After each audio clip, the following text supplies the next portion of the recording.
A warm welcome to all of you. Now, I'd like to greet our distinguished guests.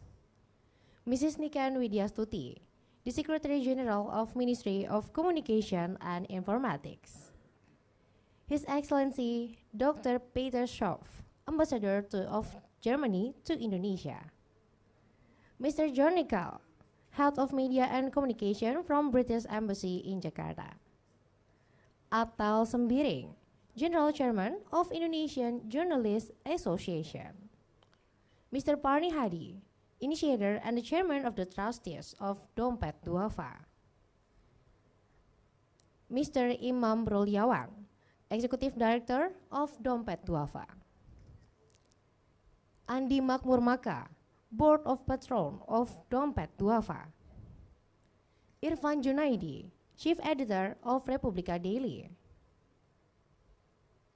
The representative of RRI Supervisory Boards and Boards of Directors, Mr. Agung Susatyo, the Director of Voice of Indonesia, Unique Director Indonesia, Francine Harrigan, and all the media colleagues. Ladies and gentlemen, welcome. It's been an honor for us to present the 36th Diplomatic Forum, which is organized by Voice of Indonesia in collaboration with Dompet Duafa, the Association of Indonesian Journalists, and Republika. Our Diplomatic Forum is live broadcast through Facebook, The Voice of Indonesia. Today we are going to discuss about freedom of the press, a tribute to B.J. Habibie. Before we start our Diplomatic Forum for today, we would like to invite Bapak Agung Susatyo, the Director of Voice of Indonesia, to give his remarks.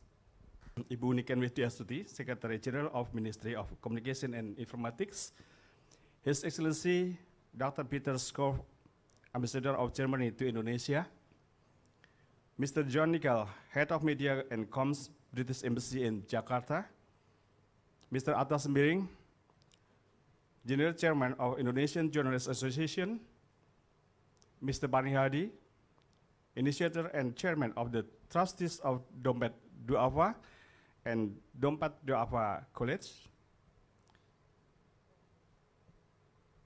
RRI Supervisory Boards, our Board of Directors, Unique Director Indonesian, Francine Harrigan, good morning. Media colleagues, ladies and gentlemen. First of all, let us extend our gratitude to God Almighty as we are gathering here in Diplomatic Forum talk show organized by Voice of Indonesia in collaboration with Dompet Duafa, Republika, and Indonesian Journalists Association. And this is the 36th edition of Diplomatic Forum since it has been organized. Diplomatic Forum is a talk show discussing international issues by inviting speakers from various cycles and related institutions. Our theme for today's Diplomatic Forum is Freedom of the Press, a tribute to B.J. Habibie.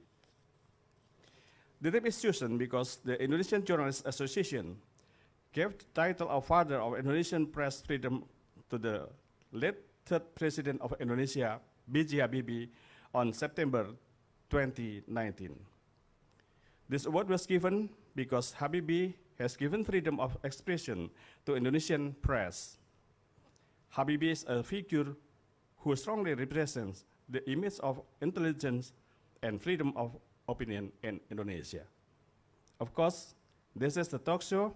We give everyone perspective from the ambassadors and our guests, the space to sharing ideas about B.J. Habibie and also about the freedom of the press. We hope we can discuss it in the talk show.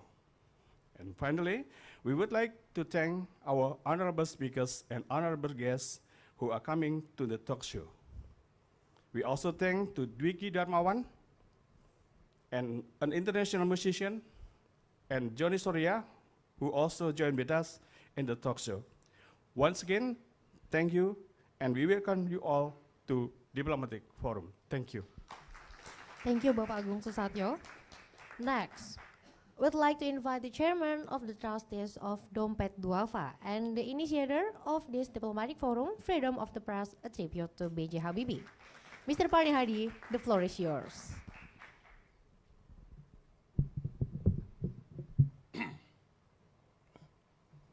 Excellencies, distinguished guests, ladies and gentlemen, I'm so delighted this morning because you are all attending my invitation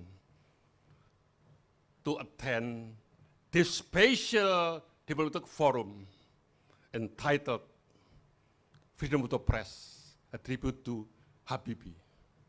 I am one of his closest friends. I am with him for many years. And therefore, it is time for us, for Dompet Duafa, for Arai, for Republika, and for everybody in Indonesia to pay respect to the late Habibie. For me, freedom is the mother of creativity, and creativity is the starting capital for productivity. In perspective, I'm a journalist for 45 years. I spent 7 years in Germany, Mr. Ambassador. For me, freedom of the press is strong indication of the level of democracy in the country. And Habibie signed the press law in 1999. And I was involved in the drafting of the law. But Habibie, because of his creation, was also a victim of the freedom of the press. Habibie jadi korban juga karena kebebasan pers. Orang bebas kritik dia. But I think he is a hero and I pay respect to him.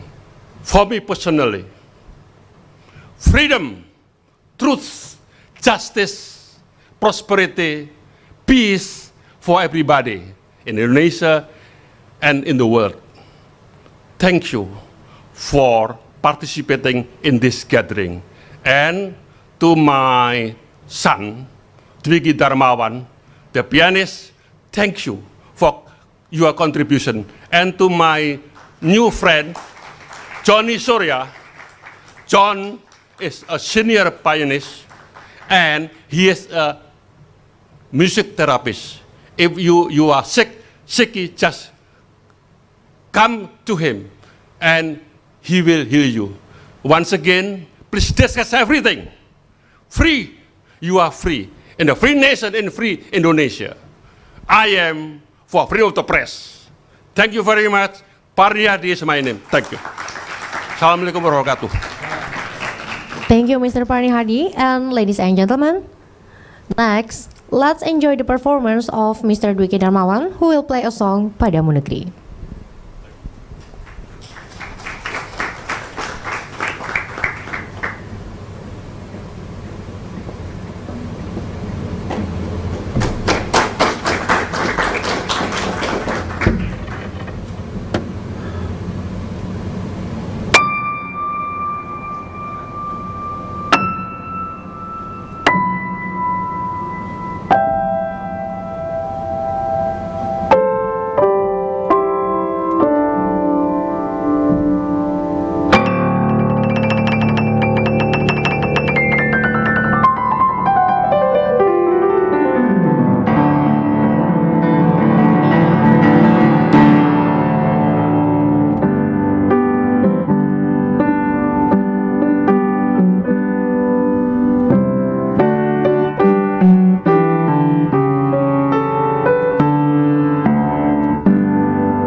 Ladies and gentlemen, as I said earlier, in this diplomatic forum, we will discuss about the freedom of the press, a tribute to B.J. Habibie, and it will be hosted by Daulat Pane and Stefanus Wow.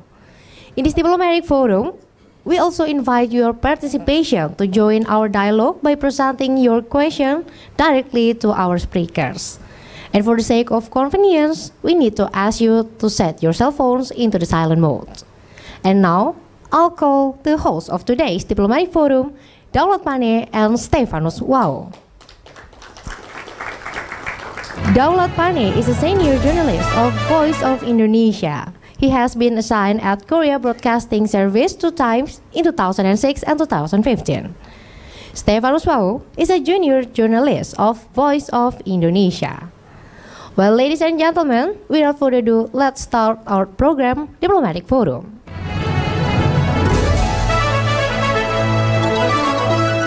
Voice of Indonesia, in collaboration with Dompet Duafa and Indonesian Journalists Association, present Diplomatic Forum, a talk show analyzing strategic issues and global perspective. From Indonesia to the world.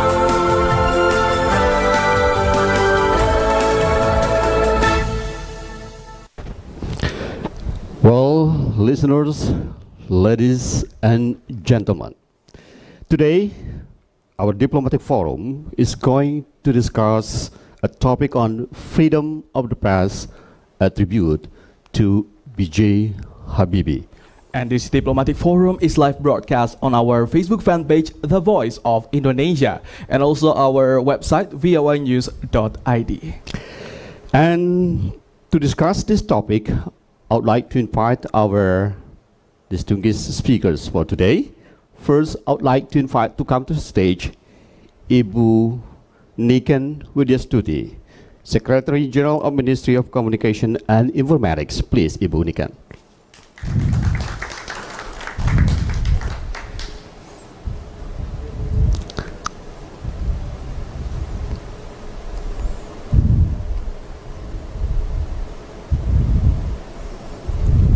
Selamat datang, Ibu. Silakan. Di tengah, Ibu.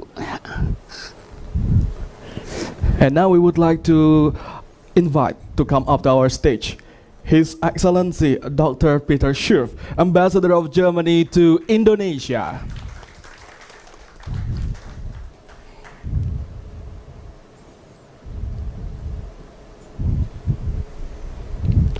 Welcome, Ambassador Schurf.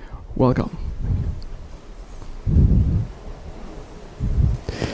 And next, we'd like also to come to come to stage Mr. John Nicol, Head of Media and Communications, British Embassy in Jakarta. Welcome. Yes. And next, please join us in the stage, Mr. Atal Sambiring, the General Chairman of Indonesian Journalists Association.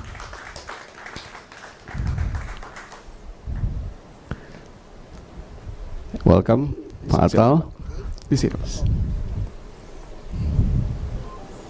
And also like to invite to come to the stage Pak Irfan Junaidi, Chief Editor of Republika Daily.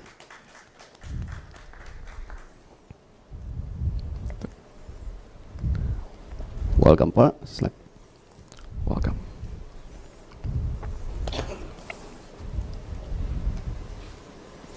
Yes, ladies and gentlemen, press freedom in Indonesia was born after the fall of the new order under President Suharto in 1998 and the emergence of Article 28F of the 1945 Constitution through the Second Amendment, which reads, everyone has the right to communicate and to obtain information to develop their personal and social environment, and has the right to seek, obtain, possess, store, process and convey information by revealing all types of channels.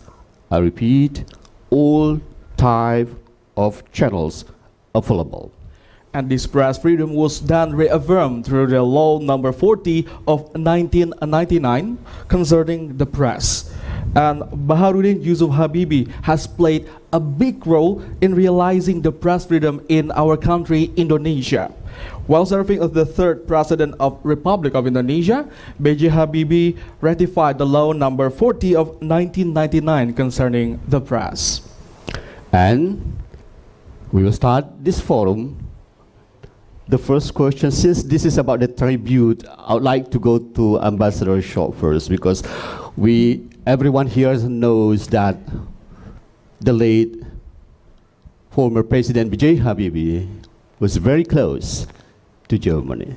So how do you think about B.J. Habibie? What is the figure of B.J. Habibie in your perspective, or German perspective in general? Please, Ambassador. Well, first of all, as I'm the first time taking the microphone, let me take this opportunity to thank Voice of Indonesia very much for inviting me to this panel discussion on the issue of press freedom. I'm very delighted to be here with the distinguished co-panelists, and I think we're going to have a wonderful discussion. When it comes to President B.J. Habibie, whom I had the chance to personally meet still, although I've only been here 1.5 years, but I met him 3 or 4 times before. Unfortunately, he passed away last year. When I think about President Habibie, to me he is, as a German, and I think for many Germans, he is something like the face of Indonesia in Germany. I think it is amazing when you ask people about Indonesia. Of course, it's far away from Europe, from Germany, and there is a lot to be learned in my country about your country still. Many people just think it's Bali and nothing else, but I think we are making progress. But everybody in Germany knows the name Habibie.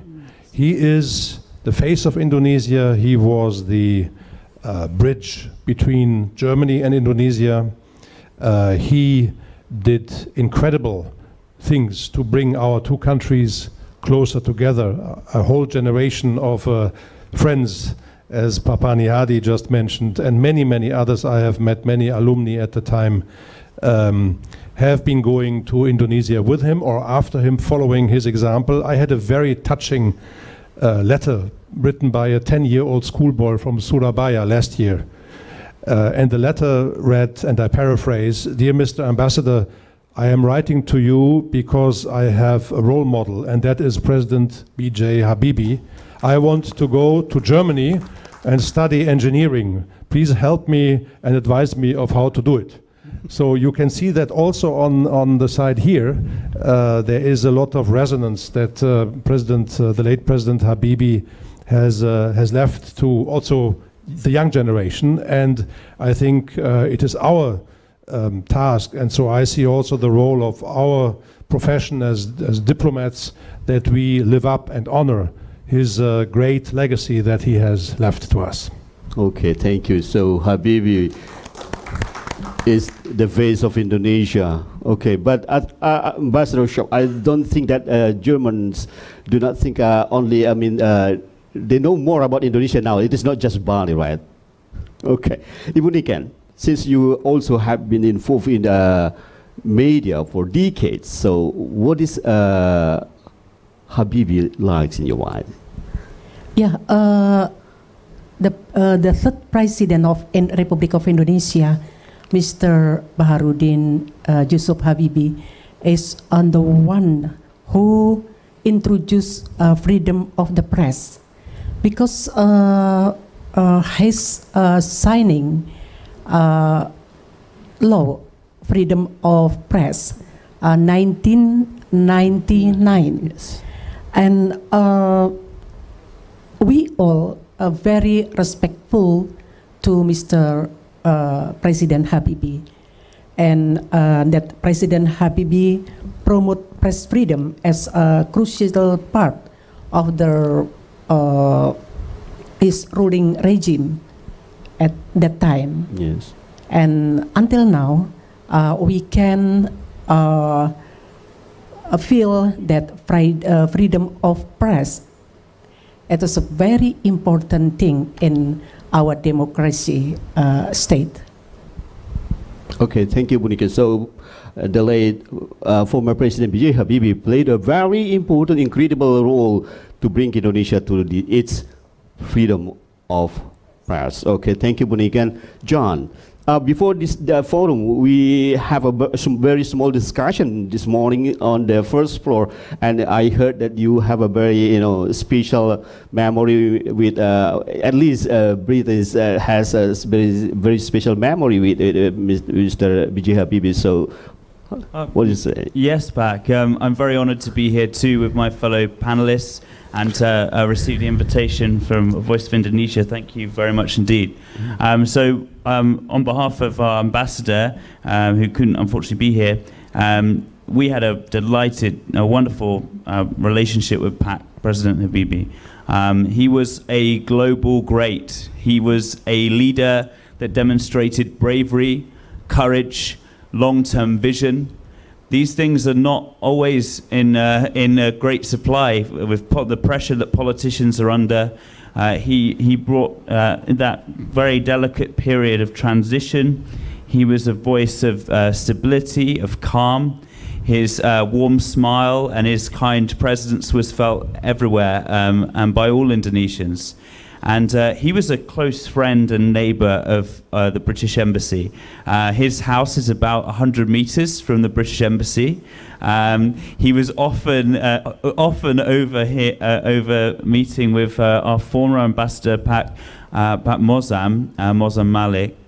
And in fact, during Pak Mozam's first week in Indonesia, who was it that was aware the new president, the new ambassador to Indonesia was a Muslim, Pak President Habibie.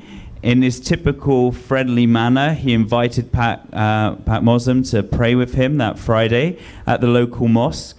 And they were both mobbed by a huge crowd of friendly well-wishers who all wanted to speak with President Habibie.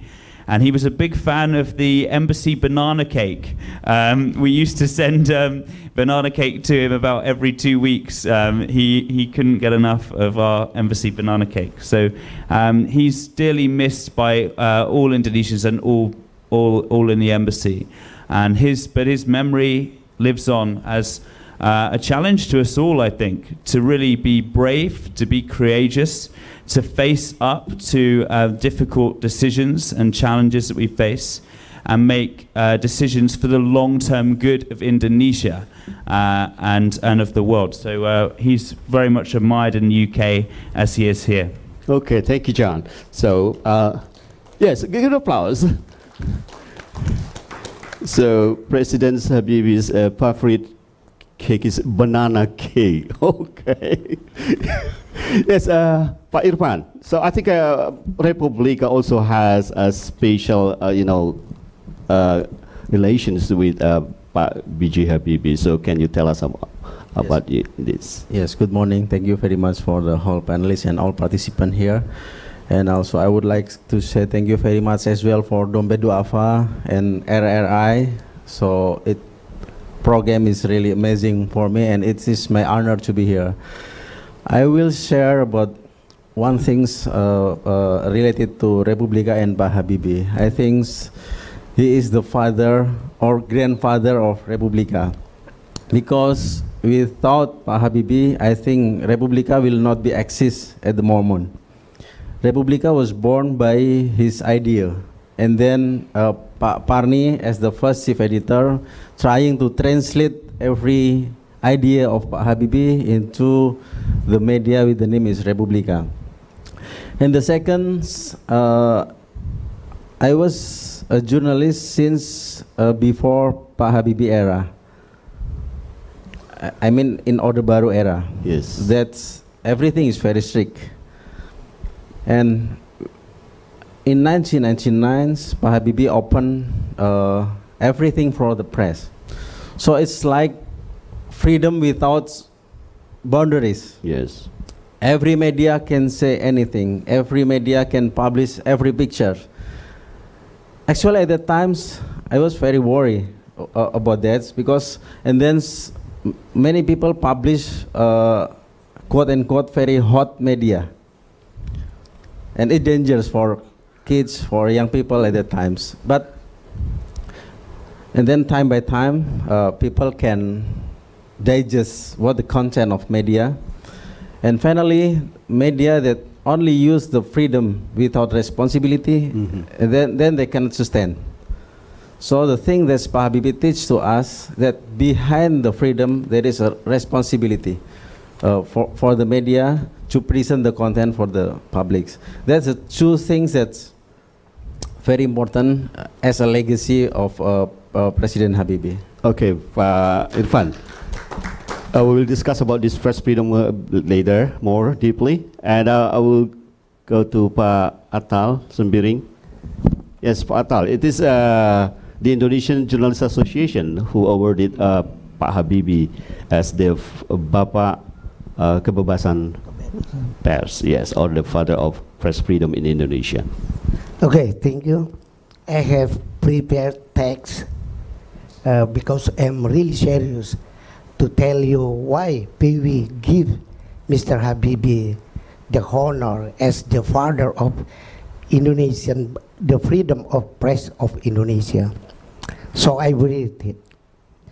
A very good morning to all of you. In my humble opinion, honoring Mr. Baharudin Jusuf Habibie is never been an exaggeration. He is one of the best mind and warm-hearted citizen of Indonesia. He achieved so much in his life and career. He was a technocrat and also politicians who had reached eminent posts in the Republic. He is the longest-serving Research and Technology Minister for the Republic of Indonesia. For 20 years, he was also the third president of the Republic of Indonesia. I have to say that during his 17 months in office as the president, Mr. Habibie put fundamental elements and milestones for the democratization process in Indonesia, which we now enjoy the freedom in the democracy. Let me explain the reason why Indonesia press should give high regard and deep respect to Mr. Habibie. Please bear with me. First, during his presidency, he promulgated 67 laws, outstanding in number for only in short period of time. Among other, the promulgations of law number 40 years 1999 on the press. Second, law number 40 years 1999 on press unchained and release all pressures imposed toward the freedom of the press. By this, Mr. Habibie actually put Article 28A, Paragraph 3 and Article 28F of the Constitution in action to guarantee that every citizen has the right to union, gathering and expressing their opinion freely. Mr. Habibie ensures that all of us may communicate without disturbances and fears. He provides us with the right to obtain information using all means of communication and media channels. In my opinion, Mr. Habibie expedited the promulgation process of the law number 40 years 1999 only 3 weeks, start in 20 April 1999. The law was finished and promulgated in 13 September 1999. Third, Mr. Habibie recognized that it is the sovereignty of the people to embrace democracy by giving the press the rule to guard and control democracy in equal footing with the trial politica, namely legislative, executive, and judicative. Okay. Lastly, Mr. Habibie opened the clean, transparent, and good governance in Indonesia toward the realization of truth and justice. Okay, Pak Atol, I think you can share the copy of it later with us. Okay, I'll go back to Ambassador Shop. Yes, President Habibie has opened that tap of press freedom in Indonesia because, yes, Habibie is a true Democrat. Everybody knows about that. And it can be said that if the president were not Habibie at the time, of course, then the press freedom in Indonesia would have been difficult to achieve. And Habibie himself was once revealed that the great German social democrat figure was Helmut Schmidt, was the foothold for his policy when laying the foundation of democracy, including the press freedom. And for Germany itself, what is Helmut Schmidt like? Is he like what we see Pak Habibie here in Indonesia? Well, President Habibie lived in Germany from 1955 to 1978. So he has been living there when he came to Germany, when our Chancellor was Konrad Adenauer, the first Chancellor of the Federal Republic of Germany.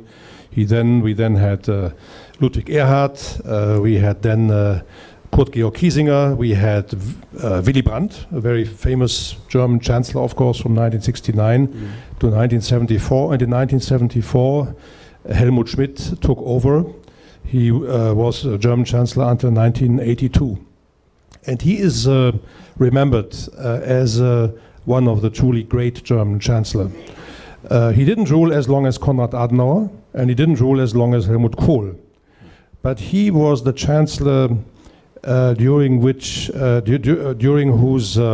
tenure the Federal Republic of Germany, and I remember this time personally very well, had for the first time to challenge, to face massive and serious challenges. I mentioned two of them.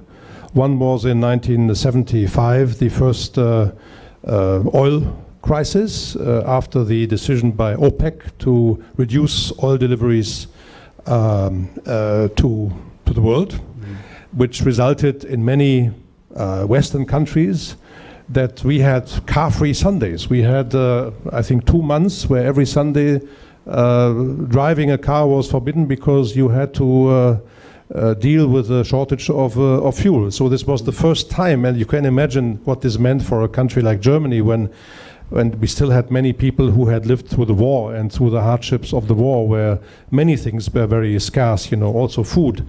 So this was the first time this traumatism to the people came back, and he had to sort of be the manager of how to run the state in a way that would both deal with of course, the operational challenge of how to ensure I mean, the delivery of fuel to Germany.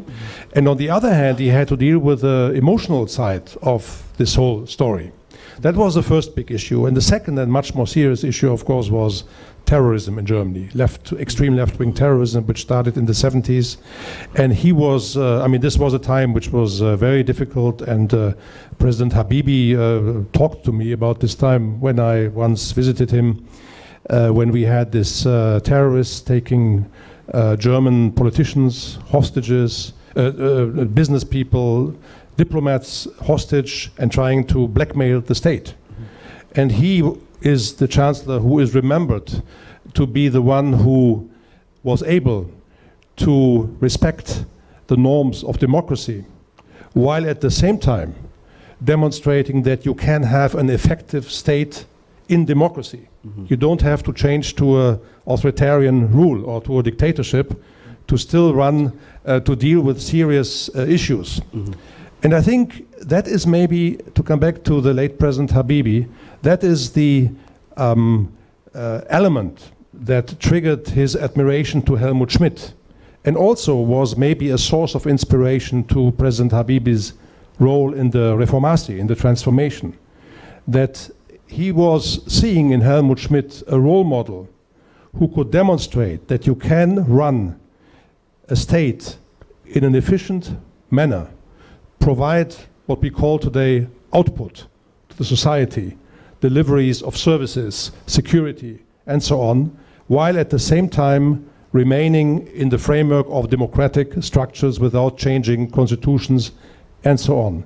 And I think from that point of view, he may have drawn some courage when it came to his pivotal role that he played after 1998, that he was seeing in Schmidt somebody who showed him that, yes, you can establish a democracy and yet have a state that provides for its citizens, for the security, domestic, both domestic and international, social security, economic development, and so on.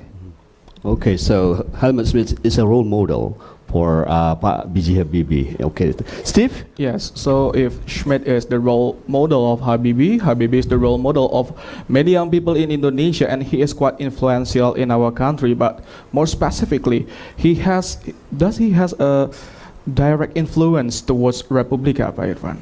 Has he intervened in some way directly? Yeah, because before you said that he's the father Yes. of Republika, yes. Thank you. Directly, Pak Habibie never been interfered. That you mean that he decide this is the content that you should publish, this is the content you should not publish. Mostly, Pak Habibie just give us the direction, which one is the best for us to publish, which one is the best for us, for our society. Because Pak Habibie is, I can say that he's the very colorful people. He's a technocrat that built some high-tech company here. But he's also a politician, that's Pak Atal mentioned, but he's also the Islamic scholars, and he's also the people that really aware how important is press freedom.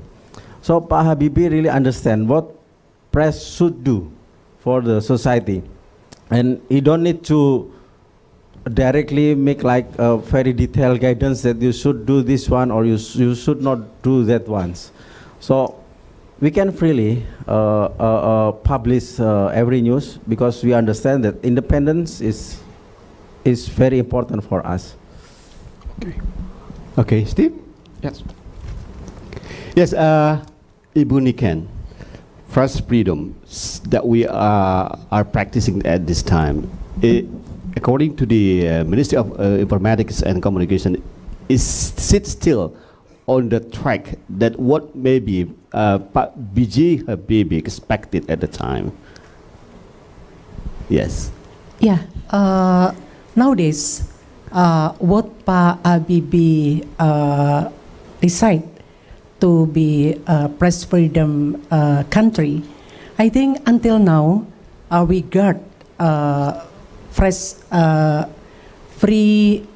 freedom of the press, and nowadays media and also journalists is a very are very independent.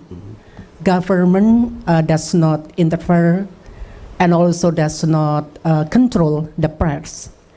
And just freedom of the press law have not government regulation, no government regulation in Indonesia. So media or press is very free, but I hope the press have responsible to make content, positive content, but government not control the press. And now, if you want to build a press publisher, you don't have to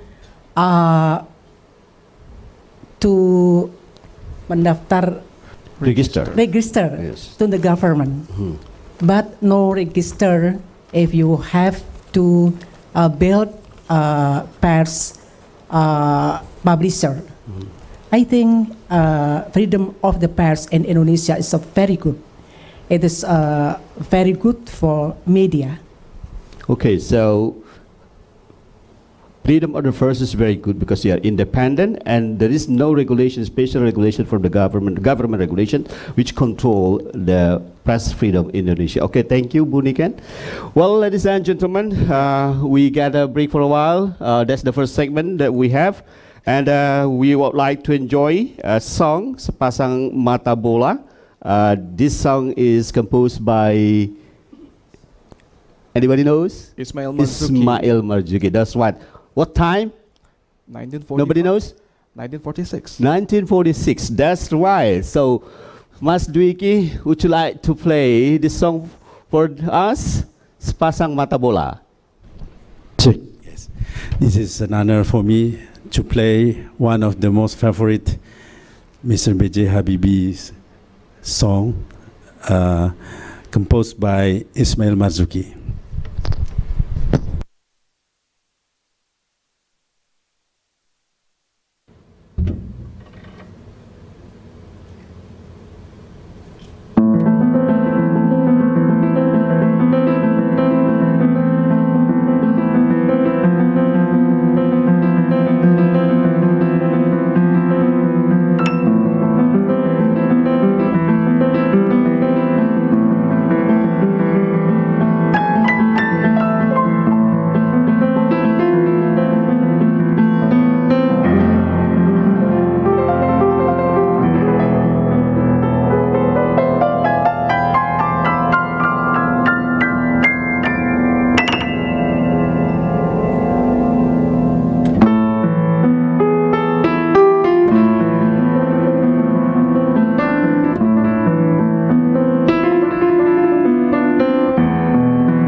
Press Diplomatic Forum is brought to you by Voice of Indonesia in collaboration with Dompet Duafa and Indonesian Journalists Association.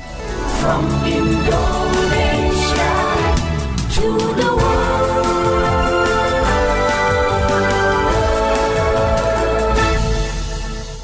Wow, incredible. Once more, a very big applause for Mas Dwiki. Yeah, this is a favorite song of Pak B.J. Habibie, yes, Mas Dwiki, right? And in 2013, in the National First Day, when this song was played, the late former President B.J. Habibie said to the attendees at the time, "Wow, you guys, very intelligent first, very intelligent journalists. You know my favorite song." Yes, that's it. Sepasang mata bola. Now, I come to Pak Atal. Okay, as Bu Niken already mentioned that the press freedom, Indonesian press is very independent, and there is no special regulation on this freedom of the press in Indonesia. I mean, government regulation. So, what do you say from the journalists, Indonesian Journalists Association? Yes, Ibu Niken said that, but the government is now really preparing on an omnibus law. You know that? Omnibus law, yes. Omnibus law. In the first draft, we observe that there is an article in the omnibus law that open the possibility to open door for the government to intervene in the press. Press community has corrected and now guiding the process of the discussion of the omnibus law. That we have to keep clean that media will clean from interference of the government. We will guide in the omnibus law discussion law. The government that give the draft to the parliament right now. So we will control that. I hope the freedom of the press will live a long life, I think. Yes. Okay. Yeah. Thank you, Pak Atal. Yes, Bu Niken. Yeah, maybe I can respond. Pak Atal said that omnibus law just regulate about foreign investment, but not regulate about the content of the pairs. So omnibus law is just about investment. In that law, regulate about foreign investment, but not content to regulate the content of the pairs. Okay. Yeah. Okay. Okay. Thank you. I hope so. Okay. But we have to take care, I think, yeah, to save the freedom of the press. Okay. Yes, Pak Atal, as Association of Journalists, you have the rights, of course, to see what is going on this process, right? It's okay. Okay. Yes. Now I'll go to John. Yes. You want to comment something from here? It seems that you are ready to give comment for this. Maybe a question for the other panelists as well. I mean, what is freedom? What is press freedom? What does it mean? Because I had a great philosophy teacher once who said to me, if if you have a child and you sit them down and you tell them you're free, is that freedom? Is that what freedom means? That you give them the ability not to intervene? There's lots of challenges facing the press, not just in Indonesia, in the whole world. We have a huge amount of information. We live in a society now where the content created every day is the same as the whole world's information prior to 1990. So we're as a society, we're creating, and as a world, we're creating more and more information. How do we know what to believe? How do we get the most useful information to then make decisions about our lives and about the world's future? It's a big challenge for all of us. Yes. So media freedom in Indonesia, it's fantastic that this is guaranteed in law. And it's fantastic, the work of Dewan Pers and the Alliance for Independent Journalists, the work that is going on by journalists themselves to protect press freedom in Indonesia. And it's fantastic the government are supportive of that as well. But there are threats to press freedom in Indonesia. There's about 5 cases a week, I think, that Dewan Pers help journalists with. There's the IT law, there's potential impacts from blasphemy law, there's areas of Indonesia where it's harder for journalists to access, and there's lots of powerful people. And for all of us, the press is our voice. It's the 4th pillar of democracy. You cannot have effective democracy if you don't have effective press, because the public need information to make decisions, and the press need to hold the powerful to account. So we in the UK are challenging ourselves on this, whether we do this enough. Do we give the public the ability to scrutinize the powerful enough through press? What does it mean to have a press who can do that? Because the press have to be our voice as the public, right? Yes. So I think it's a challenge for all of us in the world. The media freedom, I think, is not something you just have and then it's there.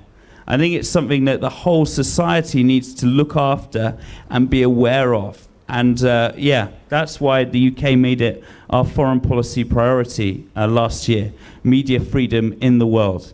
Because for the last 10 years or so, you've had democratic backsliding, freedom getting less.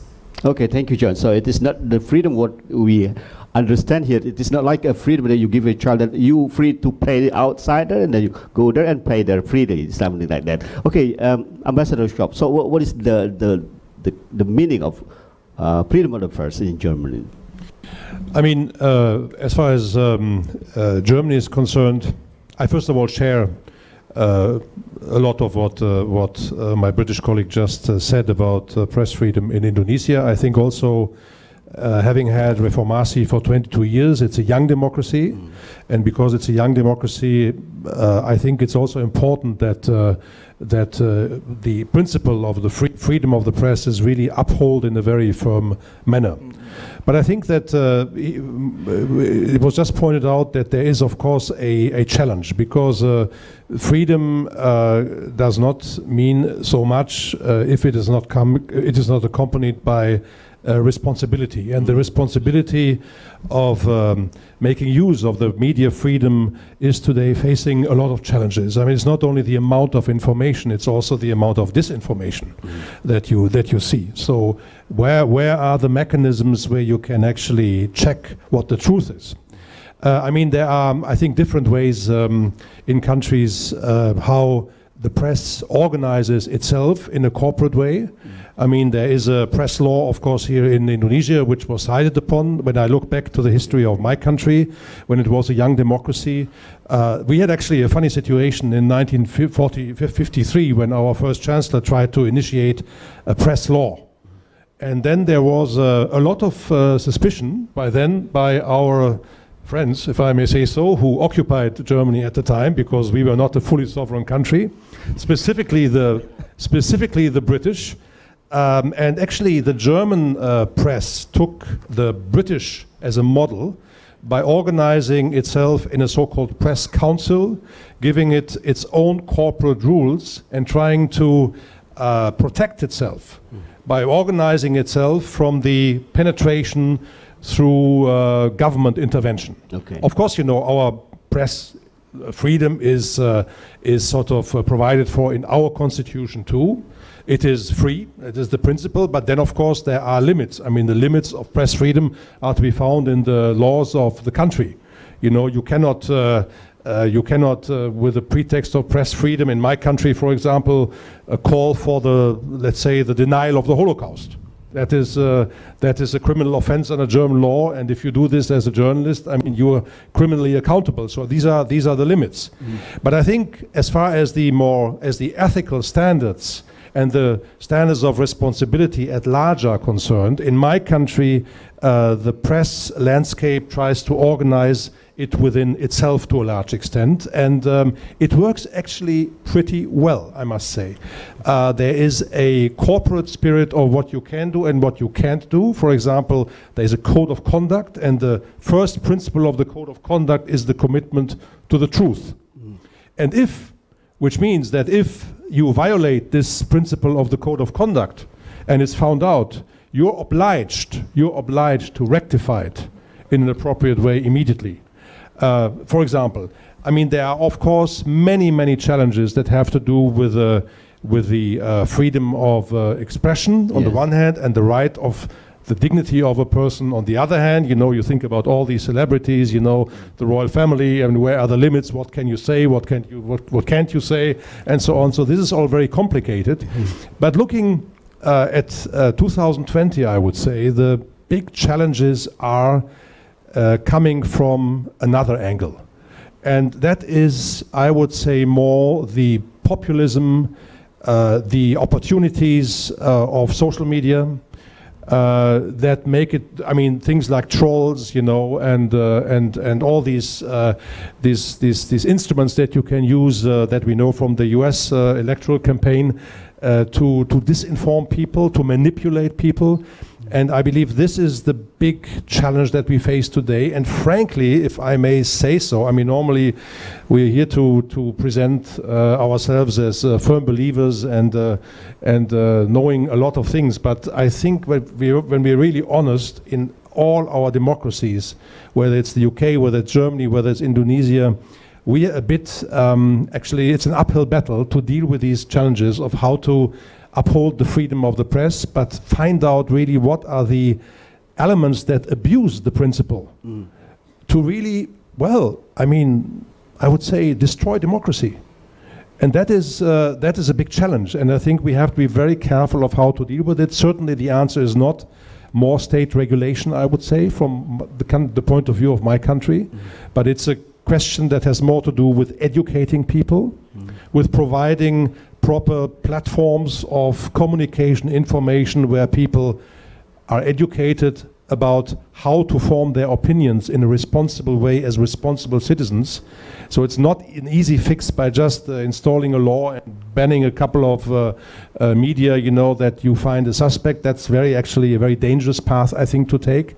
So these are the big challenges, I would say, and I would be curious to hear what you think about that. Okay, thank you, Ambassador Shaw.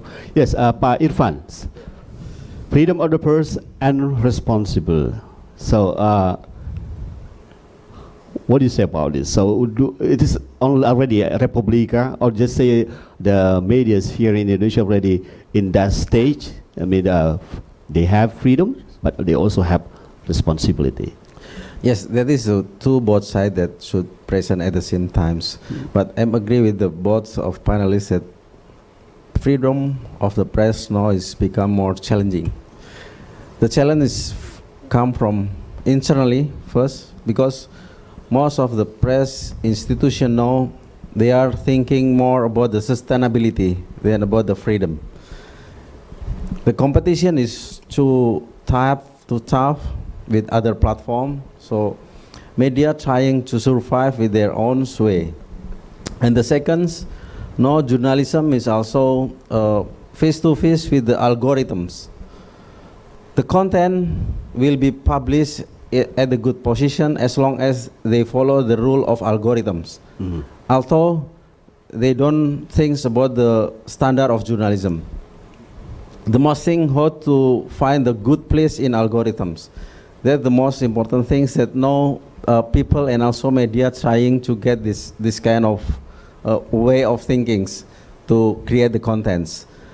Actually, algorithms is nothing to do with the, sometimes nothing to do with the ethic of journalism, nothing to do with the value of journalism. So that's why in nowadays people become so worried with the hoax, with the fake news, because algorithm cannot identify is this information is right or wrong. They cannot identify. As long as the keyword is comply with this algorithm, the content will get a good place to publish. Journalism have a different rules. We have many standards to follow. We have an ethics, and we have also a law, and we have also the institution that's responsible for the contents. So I'm agree that today the freedom of the press is very struggling, referring with the inside factor of the press institution and also the outside factor that I mentioned as algorithms. Okay, thank you for it. Yes, Pak Atal. So Indonesian Journalists Association, you also make a kind of check and recheck for this, right? So how do you translate the freedom of the press and responsible? The organization, I have a job, special job, this organization, just to improve the skill, professionalism, and by the education, the member of PW, only that. So we don't take editing, I mean content editing for the media. That is their job. But we just always improve their skill how to write the news with the code of ethics, you know. Only that, I think. Okay, Pak Atal, while we are talking about the code of ethics, so you provide education for your journalists. So don't you teach them about what is responsibility at the time? Yes, yes. That is also a responsibility, because if our member make mistakes, that is also the organization will responsibility, you know. Our member make mistake, make or hoax maybe, so that is the organization also take part to responsibility, you know. Okay, so but I mean daily they work in their newspaper. Okay, that's the responsibility of the newspaper is the editor, all the member of this company, not me, not organization. Sometimes we have a problem. The journalists have a problem to take a news by someone, maybe someone repressive them. So I will come there. I come to save them, you know. Artinya repressive. That's all. So what about in cases that are regarding the law? So will you provide them, just say, defender for them? Not the defender. I think if our member, only member, I don't think about the other journalists with not member of PWI. If our member, I will discuss the problem always. Yeah, we'll discuss about his writing content in newspaper. Who make it? That is a reporter from our member. We will discuss about that. Okay. Yeah. Okay. Thank you for Atal. Yeah. Yes, Steve. Yes, I am opening the website of Reporters Without Borders, and I am reading about the 2019 World Press Freedom Index. And the 3 countries in here are recorded in here. And according to the index, we have Germany ranking 13, it is very good. And then United Kingdom 33, and Indonesia is a little bit far, 124. Yes. How do you comment about it, and how do we increase our index? Okay, Pak Atal? And everyone. Everyone. Maybe Republica first, because you are part of those 224, I think. I think it is interesting data. 224, right? 120. Sorry, 124. Yes. Sorry. Yeah, that I mentioned before. First, by law, by ethics, rating, it's very good. We have very good tradition about the freedom, but practically, most of the press institution now, they are thinking more about the sustainability than about the freedom. That's why the role about the investment become very important. I think that's the one thing that's influenced about our rank in the press freedom. Okay. Okay, role of investment is very important, right? Okay, I will be back to Pak Irfan. Yes, Pak Atal, you want to add? Yes, sometimes we still have find that the many reporters have problem at the field, you know, to take the newspaper. They got repressive from the police, maybe, yeah. So, there is many experience. I think I have member about 16,000 in Indonesia. It is biggest one. Everywhere, sometimes they house burned by some people, and we ask the police to find it, to find out who the burned his house. Yeah, so I think we have to prevent repressive for journalists. We have to improve, yes, to prevent it, you know, to make safe the journalists at the field, yeah. So you mean protection for the journalists? Yeah. Okay. Okay, thank you. Bu Niken, you want to add there for this? Yeah, the last 5 years, index of freedom of press in Indonesia better than before. Index 5 years ago, index Indonesia 40.6, yes. And now the index press of Indonesia is 36.77.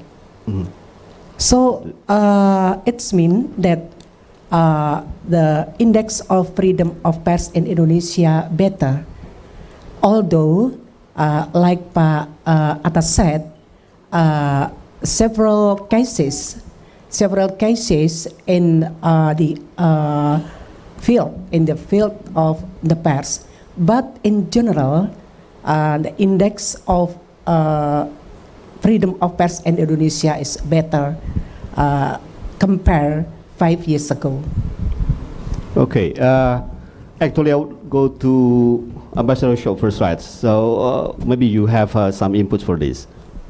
Well, I think there are various indices of how to measure the freedom of press. Reporter Without Borders, of course, is a very prominent one, and I think it's open source information. When you read about information, when you read the Indonesia section of the ranking, I think there's some emphasis on access to parts of the country. Yes. I mean, I just mentioned West Papua, you know, which is very important for Reporters Without Borders.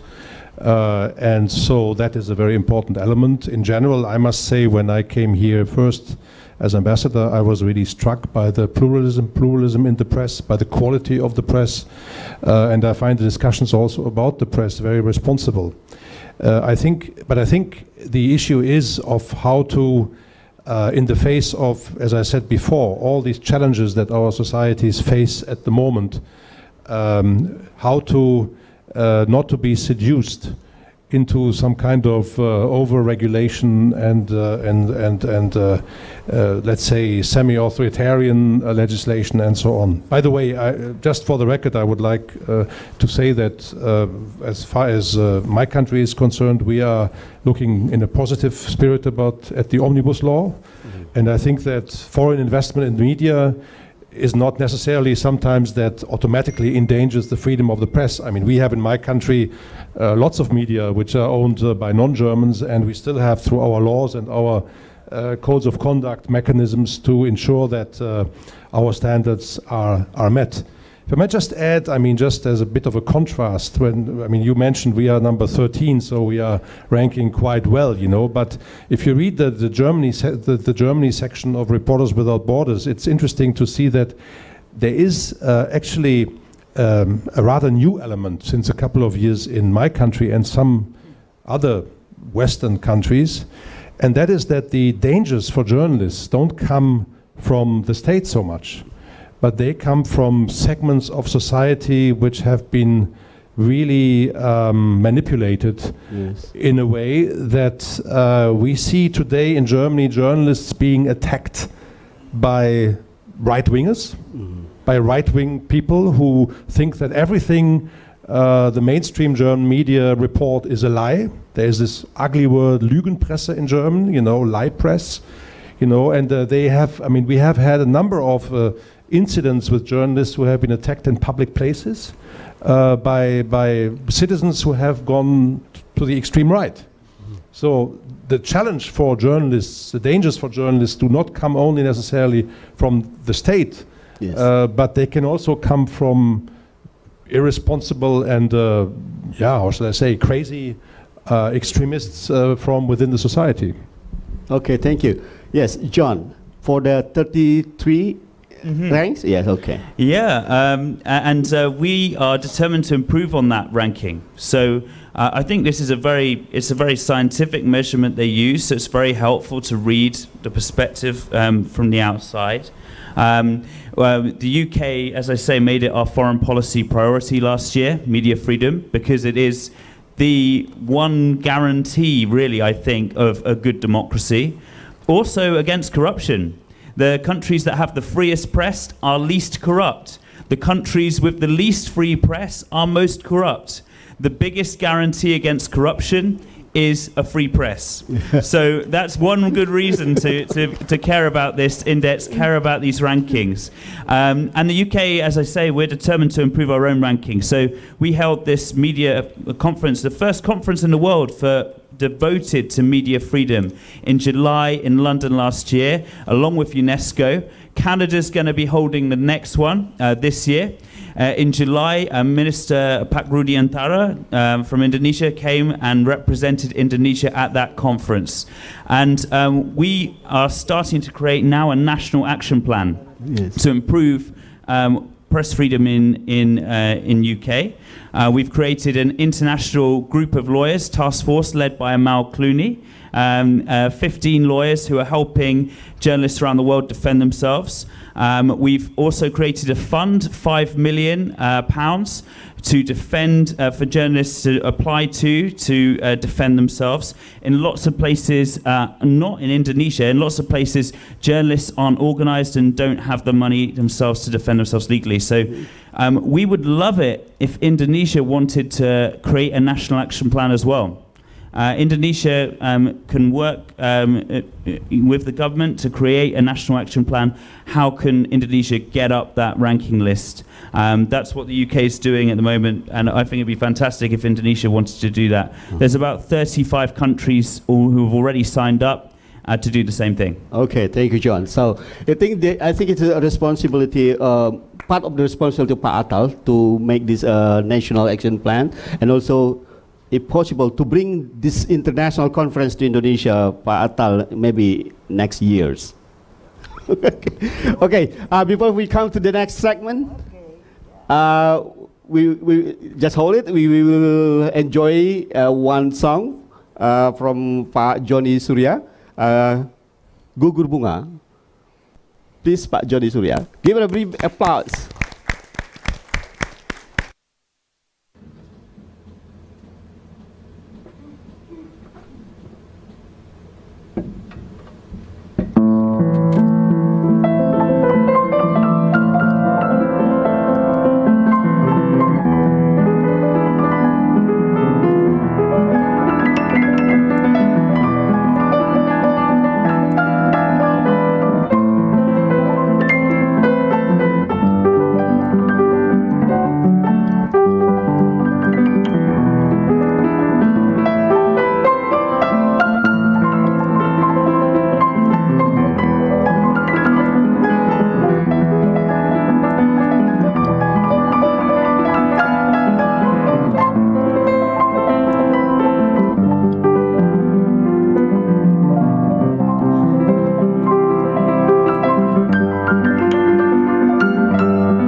Thank you, Pak John. So this is actually a song, a patriotic song composed by, again, the late almarhum Ismail Marzuki in 1945. Actually, the title is The Fallen Flower in the Garden of Devotion. Well, now it is time, Steve, for the floor, I think, Yes, to raise the questions or just to Yes. share the opinion about our forum today. Yes. Please, Steve. But before that, I would like to tell you, for the people who would like to pose a question or even have a comment, we have something for you. It is a book entitled Journalism Prophetic, or in English, Prophetic Journalism, and it is written by a guest in here, Pak Parni Hadi. All right, then I would like to see who would like to ask. Okay, I got someone over here. Okay, sir, please introduce yourself and then the question. Thank you. Warif Jayanto Basori. I'm with the Dr. Sutomo Press Institute, LPDS. It's a journalism school in Jalan Kebon Siri. It's in the Gedung Dewan Pers. We're at the 3rd floor, just one floor below the floor of Pak Atal's office, PWI. I like to come back to what Pak Irfan, the chief editor of the Daily Republika, raised on algorithms, the threat of fake news. Now, my question concerns something more hideous, perhaps, deep fakes, DEEPFAKES,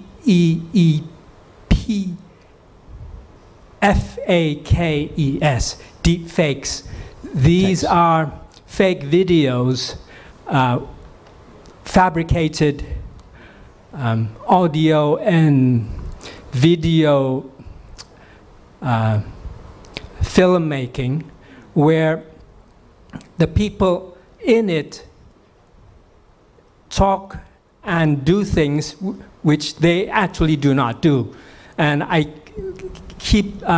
take one example. This happened in 2018 in India, where a woman journalist who does corruption busting, she reports on corruption in the bureaucracy and in the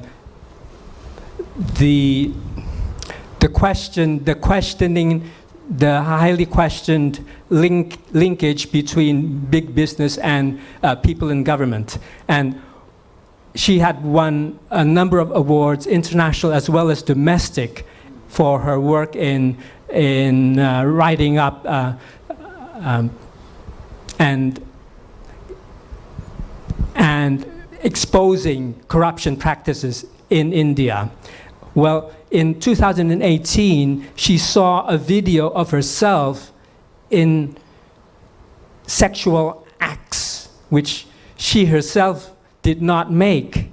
And this is an example of deep fake manufacturing, trying to demonize her as a corruption busting reporter. Okay. Now, my question to Pak Irfan and also to Pak Atal: what concern have you on this phenomenon of deep faking?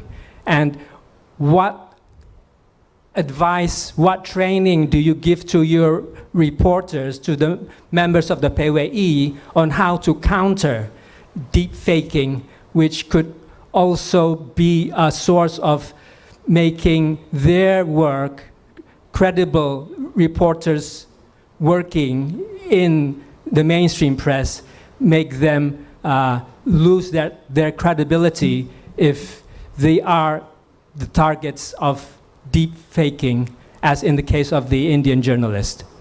Okay, thank you, Waris. Pak Irfan first? Okay. Yes, thank you, Pak Waris. Very good questions. It's really important for us to discuss about algorithms. No, it's become a big homework for the press institution about the fake news, about the deep fakes, about the hoax, because the world already changing now. At previous, the content should be made by many kind of standard. We have to be both sides, we have to be checks and rechecks, we have to be precise. So the truth is everything for the informations. But since the algorithm comes, the crowd is more important than the truth. That's why people trying to do everything to invite the crowds come to their informations. Because the crowds mean the value. The crowds mean business.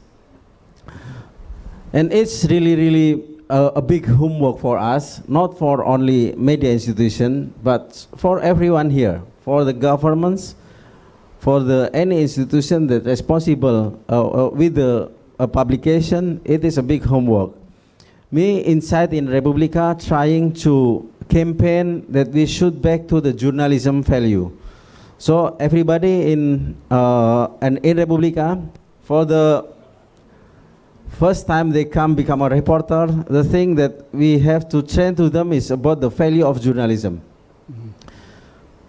We have almost 2 weeks in the class just to give them education, how important is the value of journalism, how important is the ethics.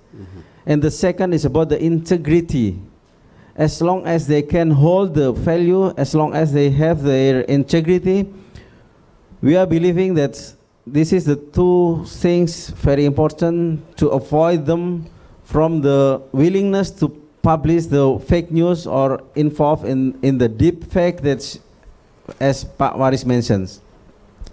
And the second, we are also invite government, we are also invite the university to concern together about the dangers of the fake news, about the deep fake, about the hoax. That's why we are very serious to campaign back to journalism, because now people is really difficult to define which information is right and which the information is wrong, because it's blended in our society. In the last National Press Day, we are trying to give some input to the president that the ecosystem of the press should be protected from the wave of algorithms. Without protection, it's difficult for us to compete with them, because we have the different rules to publish the information. We have to hold some value, but they don't need to hold any value. They can freely publish everything.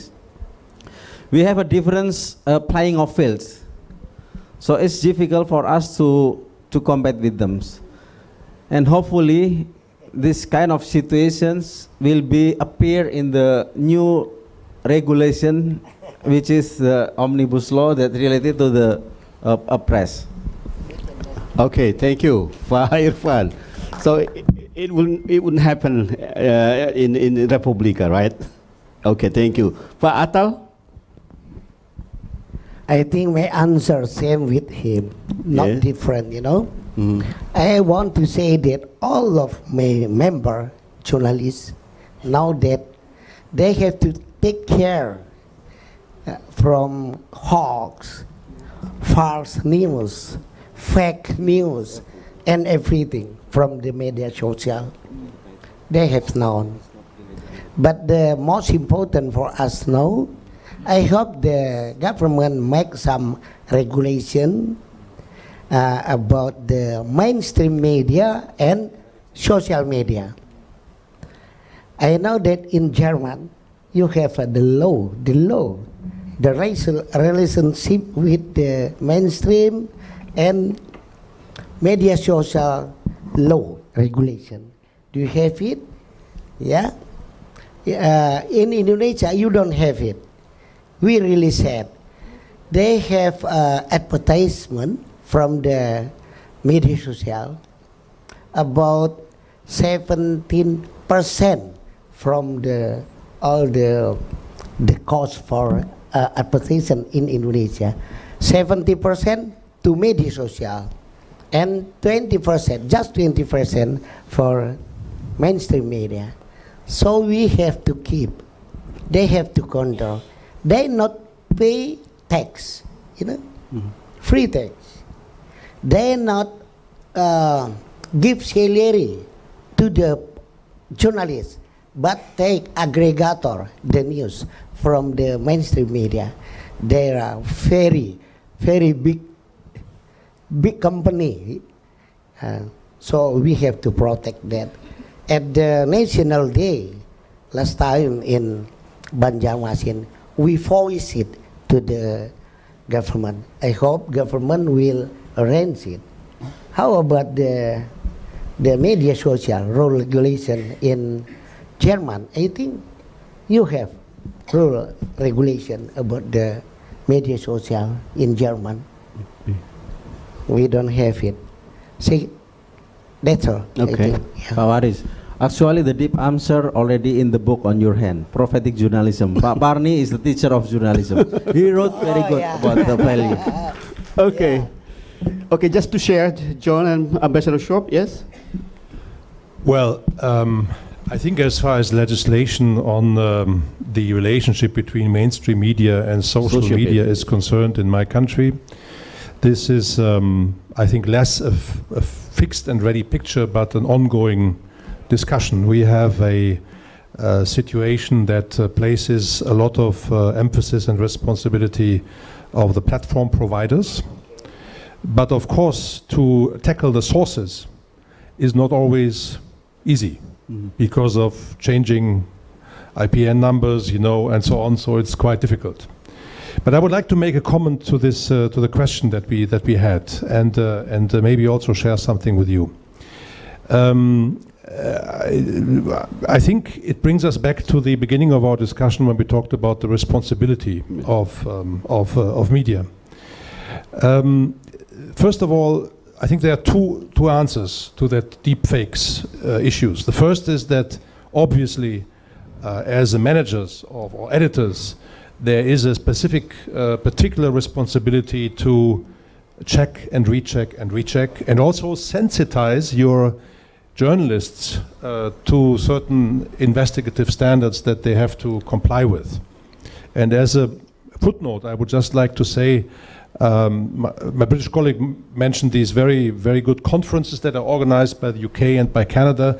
Our contribution to our dialogue and contribution to Indonesia is now less these conferences, but we are, as some of you may know, involved in a very intense journalistic exchange where we bring journalists every year to Germany, and especially with an emphasis on learning about our experience or looking at our experience with regard to investigative journalism. Okay. And I think the second answer that I would like to give is that we just had a very interesting case some months ago where the leading German weekly magazine Der Spiegel published this, I don't know whether you have been following this, published a video which showed the chairman of the Austrian well, center right, or well, it's not center, right-wing party, FPÖ, with a Russian oligarch on the island of Ibiza in the Mediterranean, exchanging lots of vodkas, first of all, but also exchanging information on how oligarchs from Russia could buy into the Austrian media empires. And so this was quite, I mean, devastating. And it was published by a consortium of, I think, a number of media. Der Spiegel was one of them. And it's interesting to see, to read the articles of how these journals dealt with the issue of the question now, how do we make sure that this is not just fake? Yes. And it's very interesting because first of all, it showed me, I'm not an expert on that, but I mean, I learned quite a bit, that actually there are very advanced technological solutions, technical solutions to identify, not 100%, but with a rather firm degree of likelihood whether there is a fake content. You can analyze videos. Of course, you can go to the contextual issues. You know, was that person really there at the time? You know, I mean, does this person, this Indian journalist, did he know the other person with whom she had sexual contact or whatever? Yeah.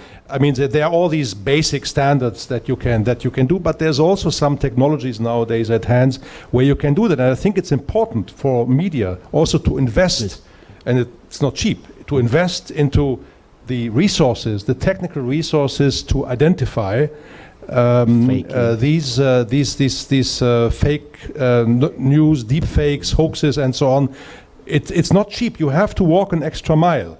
And the problem that we have, of course, is in many countries where medias and journalists, especially if they're young, you know, and they want to make their scoop, they're trained to find the fast, big story, you know, and the world is moving faster and faster. So you have to, as managers of media and editors, I think it's very important that you instill a certain culture of responsible standards in investigative journalism, which also involve these kind of possibilities, even if they cost money. Okay, thank you, Ambassador Shaw. Yes, John. I agree wholeheartedly with almost everything that's been said so far. I think the central problem is funding. Let's be honest about that.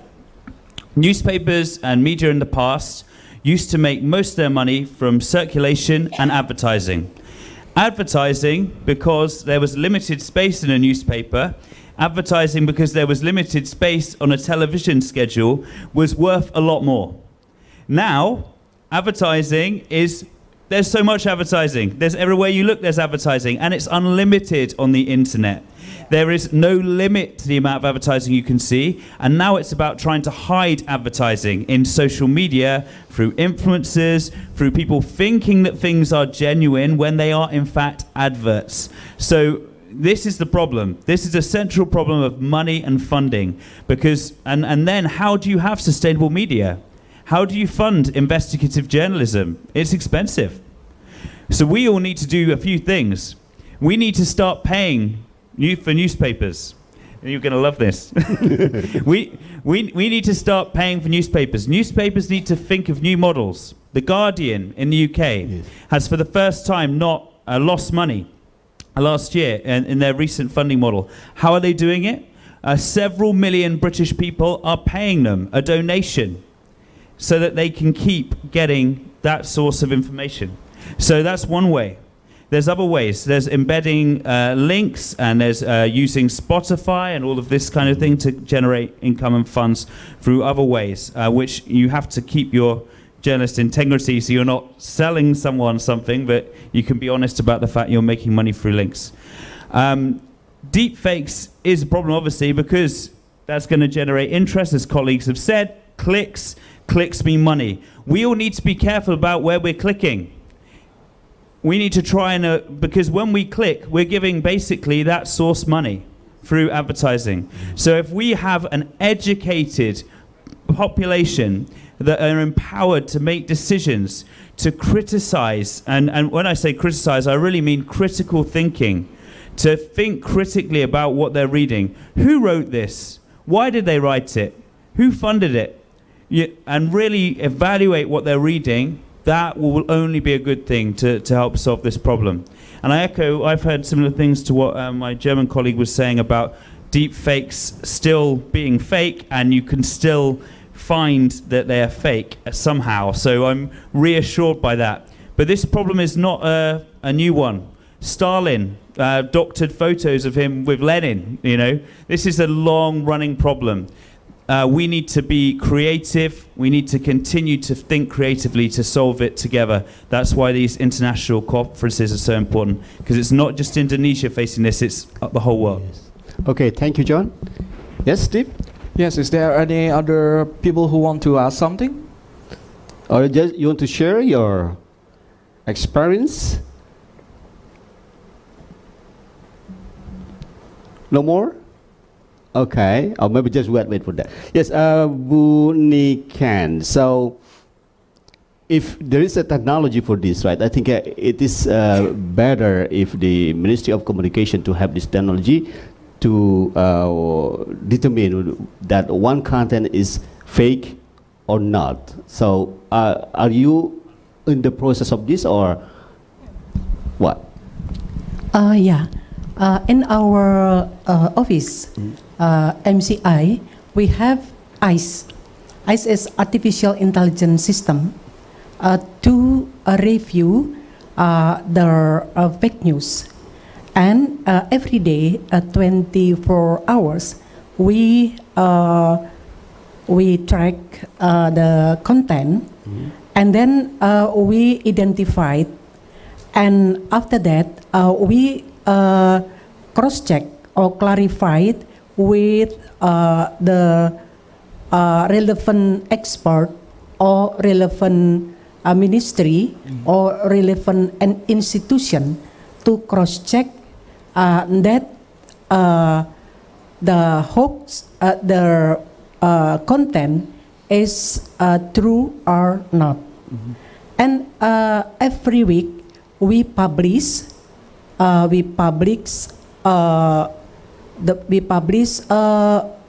about what kind of the hoax in the weeks, and we give clarification from another institution. Okay. And we hope the media mainstream look like Republika also can be fact checking. So the confusing mass or confusing people can get the true news or content from media mainstream, look like RRI. RRI has a special program about cek fakta that the listeners can find the true news from RRI. So if every day the spread of hoax are very big, slander, provocation, etc., they can cross-check from media mainstream or from Kominfo. We have a platform look like a clarification about the true or not true. Okay. Yes. Back to social media. There is also an expectation from Artal, I think, to make a rule on a special rule for social media. Yes. Is that what you said, right? Okay. In my mind, that media social must responsibility by the media social. We don't care about that. If if Facebook, we find content, the hoax or everything, we find the company. We find the company. Okay, if you find the for fake news or for fake news and everything in YouTube, you find YouTube. That is the rule. We need rule regulation, as I said. I think in German like that, you know, government not take care, don't easy. Like Niken every day must control fake news. It's very busy. You let the company must responsibility to the content of hoax. That we need regulation like that, I think. Okay. Ambassador Shop. Can I just add to the issue of fake news that you mentioned coming from the social media? An equally important discussion that we have in our country is, of course, the issue of hate speech.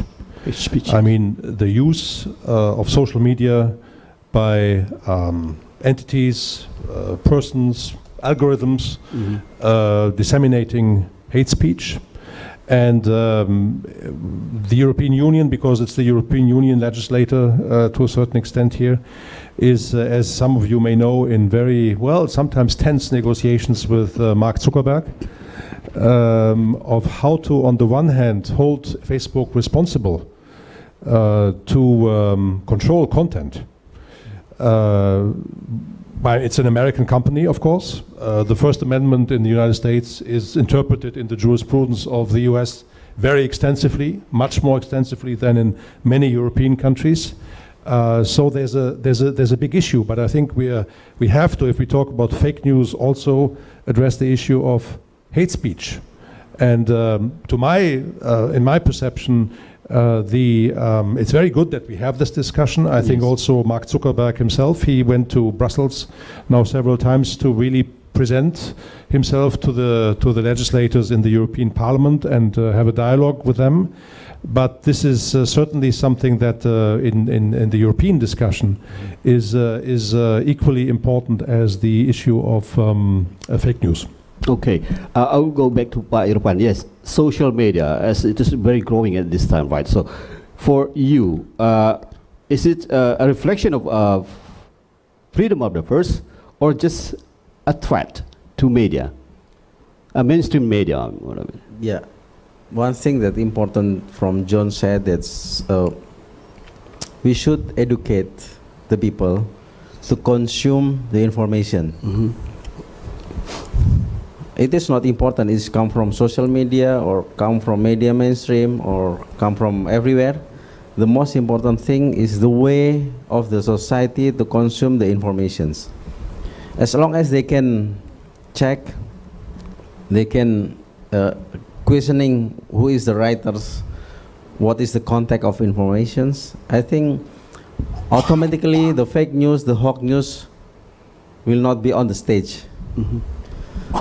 So, social media may be the reflection of freedom of speech, yes. Because people can post everything in a social media, and it's almost no rules for that. Yeah, we can see the government have the undang-undang ITE that regulates some things related to social media.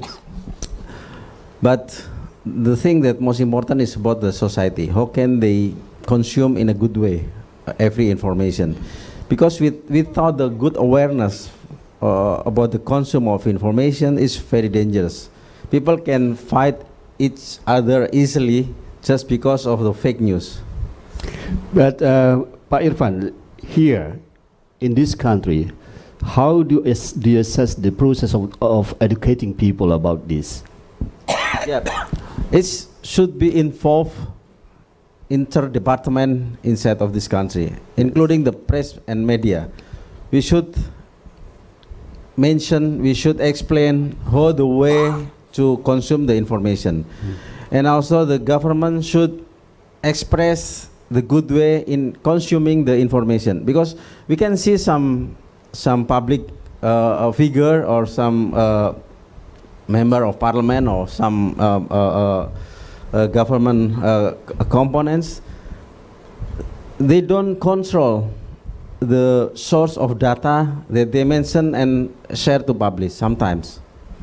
So it's reflect that's how important is education, how important is campaign to the society, to the government, the good way to consume informations. I think that's the basic things that we should do.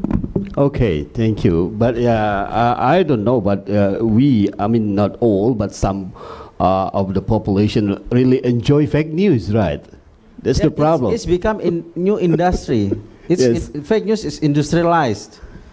Maybe some political person need this kind of fake news to rise up his name, to rise up his influence. Okay, thank you, Pak Irfan.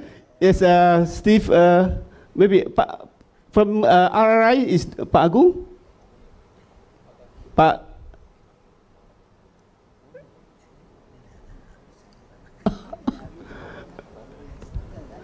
Okay, maybe before that, Ibu Niken will say something for this. Yeah, for your information that MCI, we have a program media social literation for the public. And we cooperate with religions organization look like MUI, KWI, PGI, Walubi, also PDHI, and we cooperate with many communities, university, and many communities. We have a relation to give them a media social literation.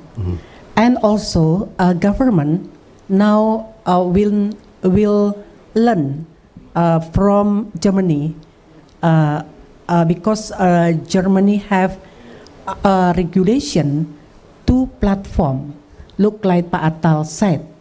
It is a very important, and government also I think it is a very important to have regulation about their platform.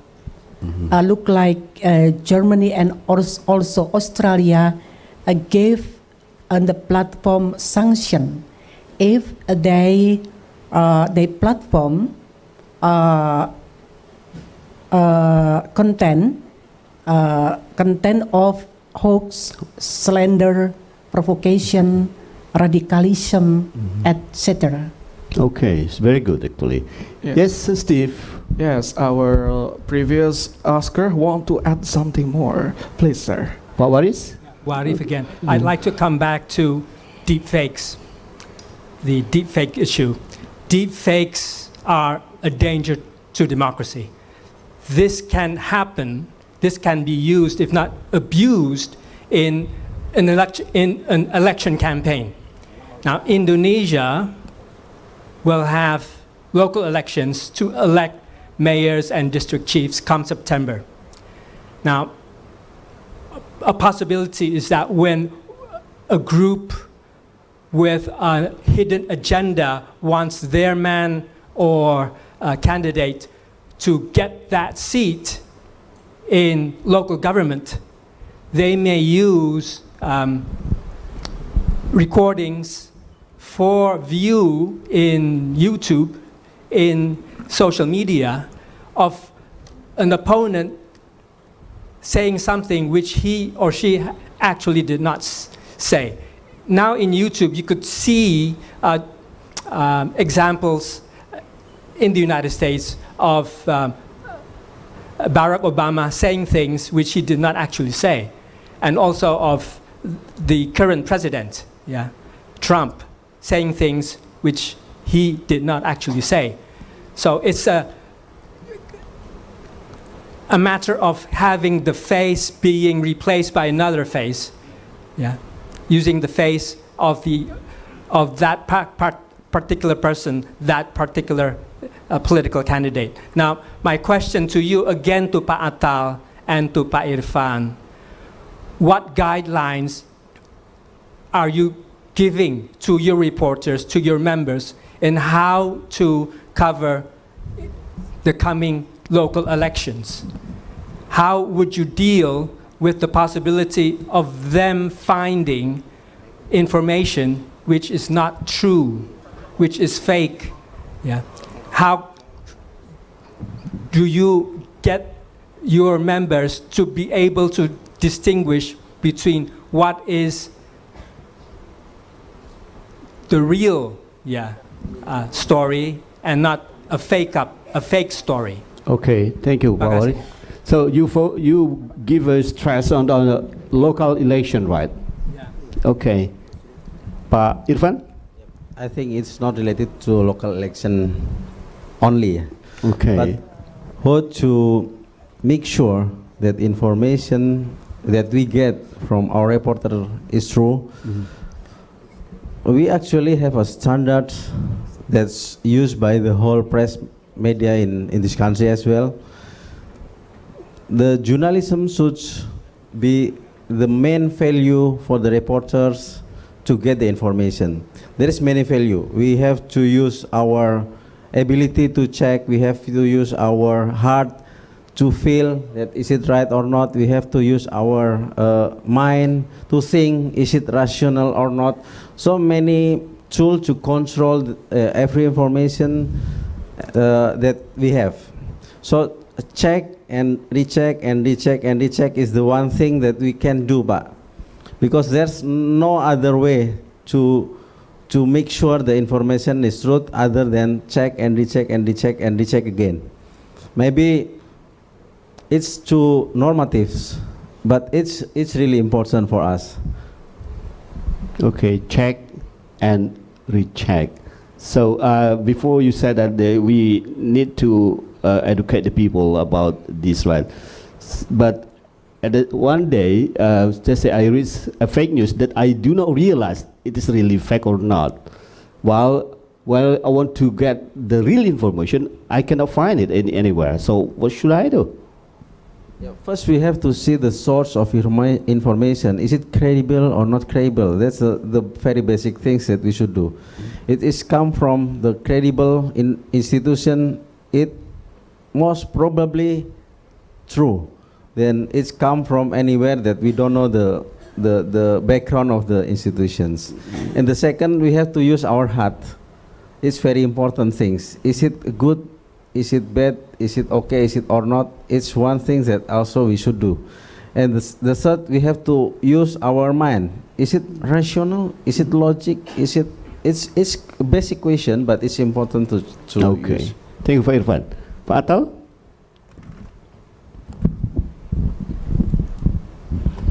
I have already answered your question, I think.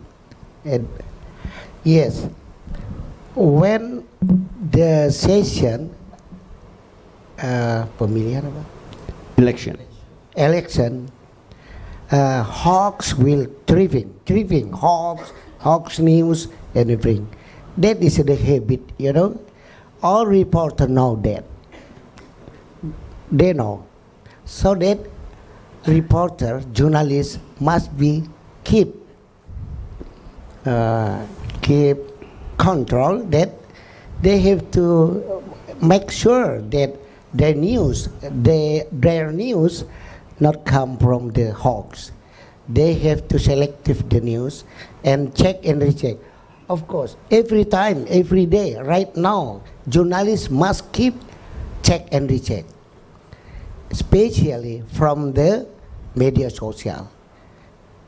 That is, I think that is my answer. Okay, thank you, Pak Atal. There is very popular I adagium. hope, Very popular adagium.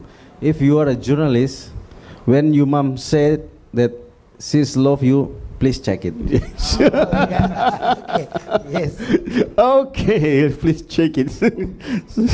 Okay, well, Pak John, yes, he will play, before we come to the closing statement of this forum, I would like to invite Pak John once again to play a song, Nyur Hijau, please, Pak John.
Thank you for joining.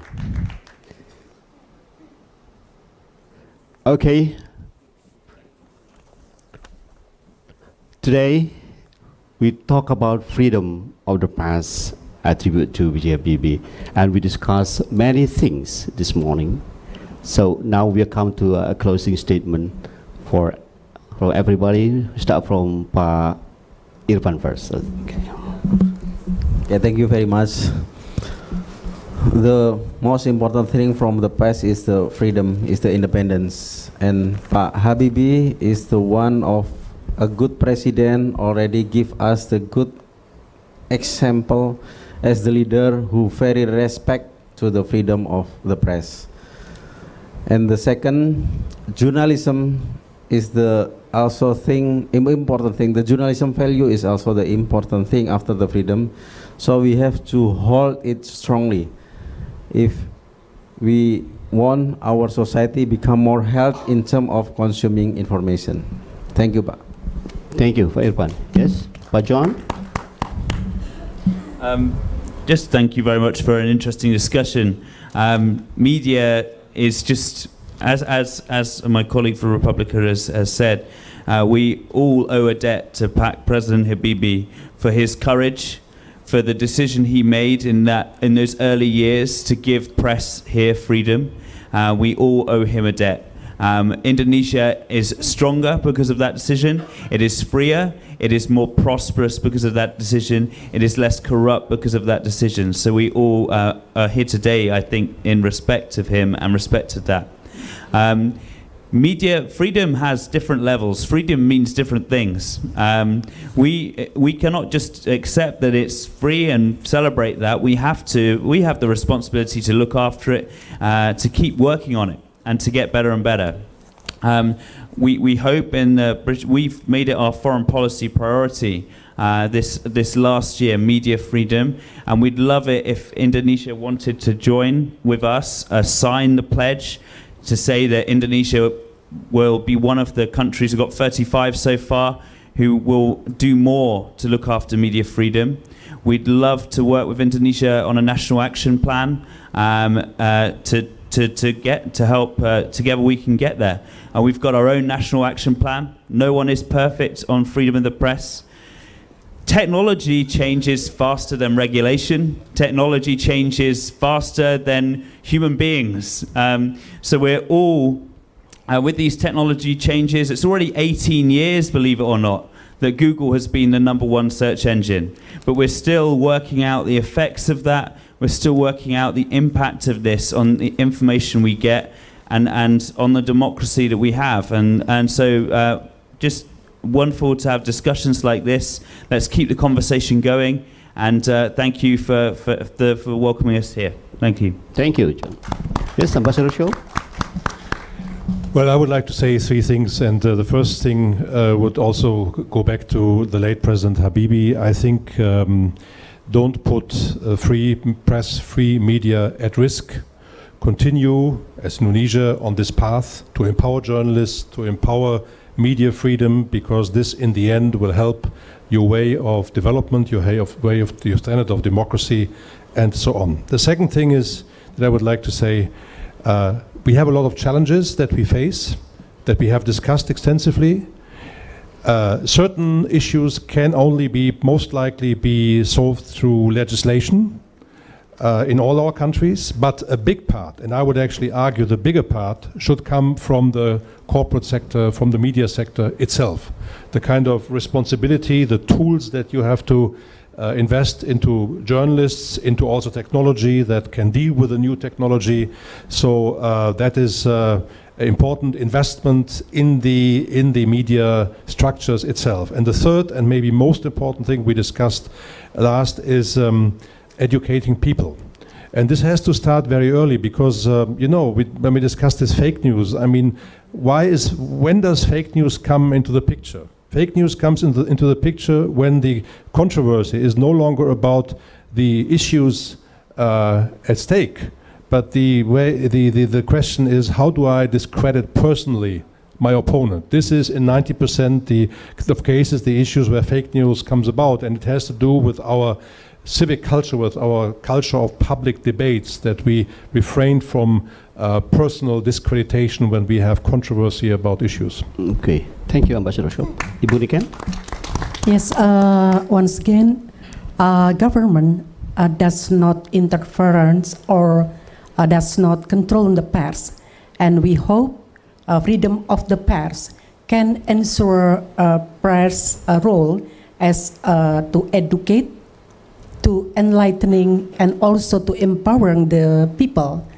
And also we hope the media mainstream can be fact-checking the content of media or social media. And we also hope the press role as be one of the 4 pillars of democracy. Thank you. Okay, thank you, Ibu. Pata? Indonesia Press awarded Mr. Habibie as the father of Indonesia freedom of the press. He set free the press in the uneasy turmoil process of reformation. He never afraid to expose himself and the work of his cabinet to be covered by the media. He is a true and genuine gentleman and a dear friend of Indonesia Press. Thank you, Pata. So, ladies and gentlemen, I would just want to make sure the result of our discussion in this forum for this afternoon, this day. So, Habibie is a good president that he is deserved to be a role model for the press here in Indonesia. Secondly, freedom of the press is very important, but educating people is not less more important than the freedom that the press have. Indonesia will be a country, a good country in the press freedom in the future, and technology is changing, so this is a challenge for us. And also, the government, the Indonesian government, does not intervene and does not control the press here in Indonesia. And as Pak Atal say, the late former President B.J. Habibie is the friend of press. Ladies and gentlemen, thank you very much, and give a very big applause to our speakers for today. For Dompet Duafa, for RRI, the floors, the attendees for today, and of course, for the team of Diplomatic Forum.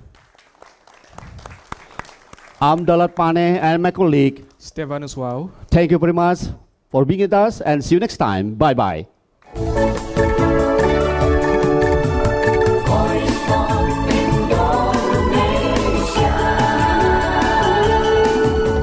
You've just listened to Diplomatic Forum, jointly organized by Voice of Indonesia, Dompet Duafa, and Indonesian Journalists Association. From Indonesia to the world.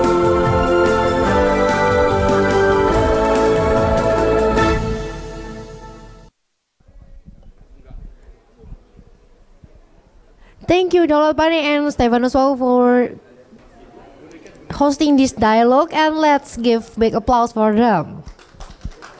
To all speakers, please stay at the stage. Thank you. And ladies and gentlemen, before we end our program, there will be a book launching by Mr. Andi Makmur Maka, the board of patron of Dompet Duafa, and he will accompanied by Mr. Parni Hadi. The book is entitled Republika. We invite Mr. Andi Makmur Maka to come forward to hand over the books to all the speakers.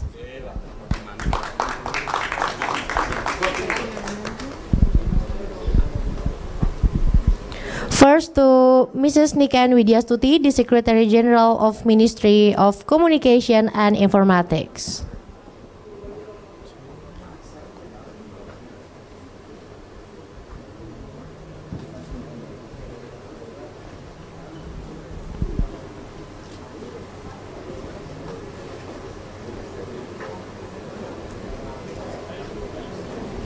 Next, to His Excellency Dr. Peter Schoff, the Ambassador of Germany to Indonesia. And the third book, to Mr. John Nicol, Head of Media and Communication from British Embassy in Jakarta. And for Mr. Atal Sembiring, the General Chairman of Indonesian Journalists Association. And for Mr. Irfan Junaidi, the Chief Editor of Republika Daily. And the last but not least, for Mr. Agung Susatyo, the Director of Voice of Indonesia. Please wait a minute.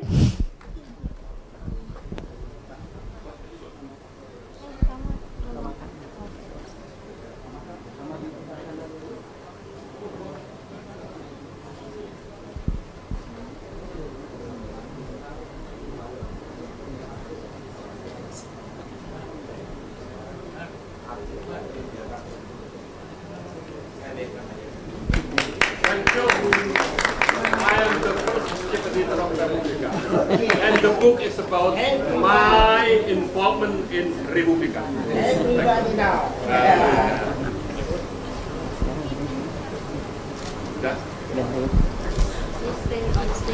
Please stay on stage. And on this occasion, the Habibie Center will also hand over a book on Habibie to Dr. Peter Schoff and Mr. John Nicol.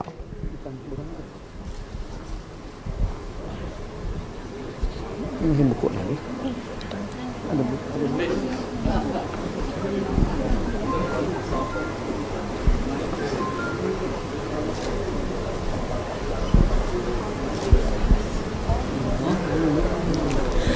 Okay, ladies and gentlemen, we have to come to the end of our diplomatic forum for today.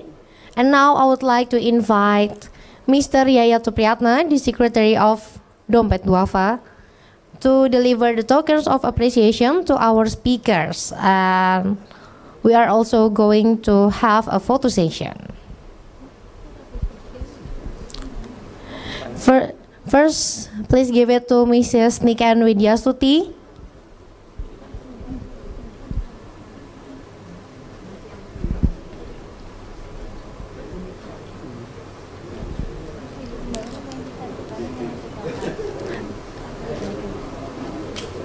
And the second one is for His Excellency Dr. Peter Schoff, the Ambassador of Germany to Indonesia.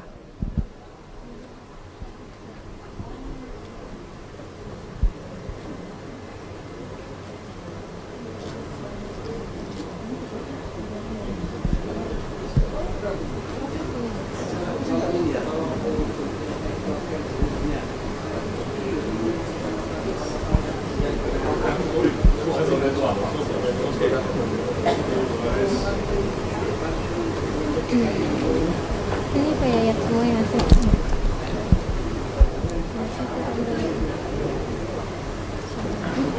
Tadi tunggu Linda.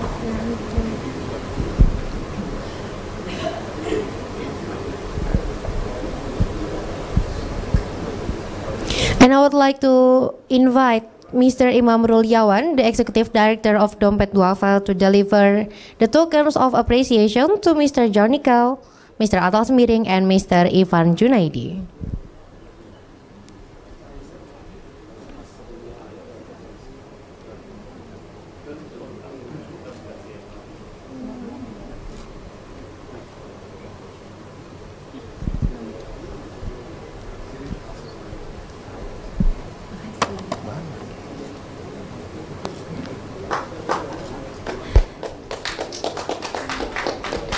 Next to Mr. Atal Sembiring, the General Chairman of Indonesian Journalists Association.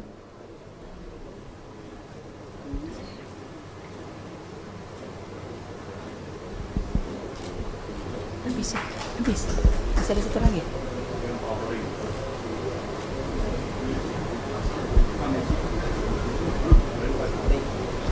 And to Mr. Irfan Junaidi, the Chief Editor of Republika.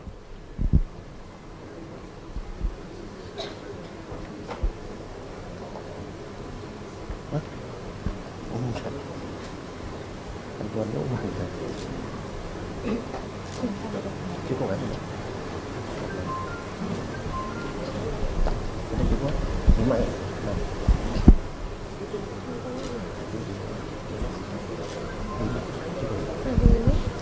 now I would like to invite Mr. Agung Susatyo, the Director of Voice of Indonesia, and the Executive Director of Dompet Duafa, Mr. Imam Rulyawan, to exchange tokens of appreciation.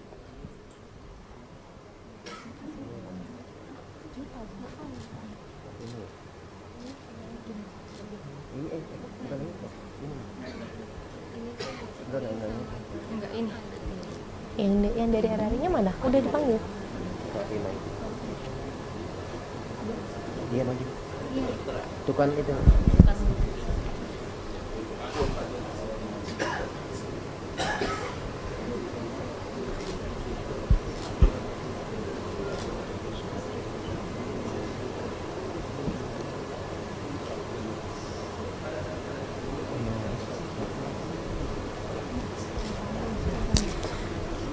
And ladies and gentlemen, that ends our diplomatic forum for today. Thank you for coming and participating, and see you on the next diplomatic forum.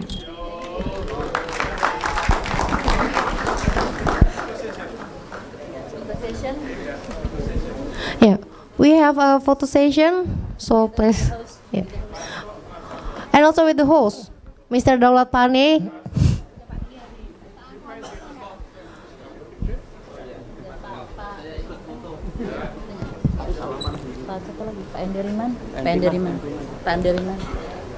We would like to invite Mr. Andriman from RRI Jakarta to have a photo session with us. Pak John. And also Pak John.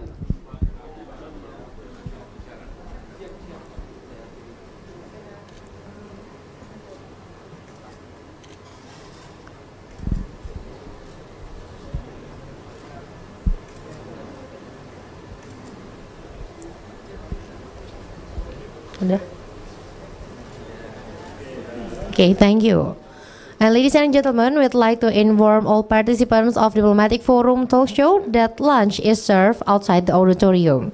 We would appreciate if you don't have lunch inside the auditorium. Thank you.